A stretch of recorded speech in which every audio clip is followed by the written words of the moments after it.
অহা 14 ডিচেম্বৰ তাৰিখে ভাৰতৰ প্ৰধানমন্ত্ৰী নৰেন্দ্ৰ মোদী ডাঙৰীয়াই কুমাৰ ভাস্কৰ বৰ্মা সেতু অৰ্থাৎ গুৱাহাটী আৰু উত্তৰ গুৱাহাটী সংযোগী 6 লেনযুক্ত যিখন আমি দলং নিৰ্মাণ কৰিছোঁ সেই দলংখনৰ শুভ উদ্বোধন কৰিম আৰু সিদিনাখনে তেখেতে পলাশবাৰীত আমি স্থাপন কৰিব বিচৰা ইণ্ডিয়ান ইনষ্টিটিউট অফ মেনেজমেণ্টৰ টেম্পৰাৰী কেম্পাছটো মুকলি কৰিব, যিটো টেম্পৰাৰী কেম্পাছ বৰ্তমান টেক চিটিত আমি নিৰ্মাণ কৰি আছোঁ। পিছত য'ত আমি মাটি দিছোঁ পলাশবাৰীত তালৈকে উঠি যাব আৰু এই দুইটা খুব ভাল কৰি যাতে আমি কৰিব পাৰোঁ, আমি তাৰ কাৰণে পৰ্যবেক্ষণ কৰিব আহিছিলোঁ।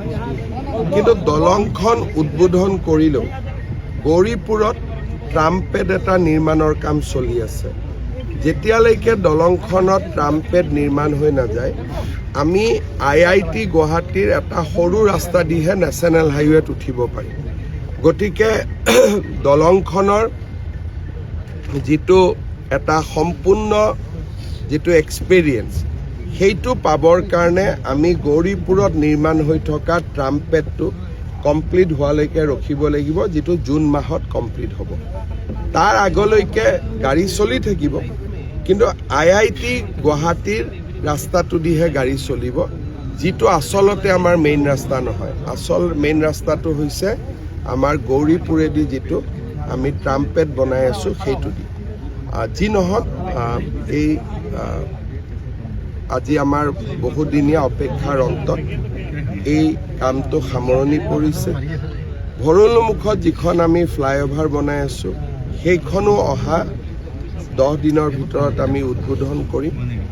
চানমাৰী ফ্লাইঅভাৰখনো আমি উদ্বোধন কৰিব পাৰোঁ বা আৰু 15 দিন বেছি লাগিব, তাকো এতিয়া মই তাতে যাম, তাৰো এটা সিদ্ধান্ত এটা আমি ল'ম। একেলগে উদ্বোধন ফ্লাইঅভাৰ দুখন ময়ে উদ্বোধন কৰি দিম, কিন্তু এইটো এটা ডাঙৰ প্ৰকল্প, এইটো প্ৰধানমন্ত্ৰী ডাঙৰীয়াই কৰিব। কাৰণ চানমাৰী ফ্লাইঅভাৰখন আমি ফেব্ৰুৱাৰীৰ শেষতহে কৰিব পাৰিম, যদি কৰিব পাৰোঁ।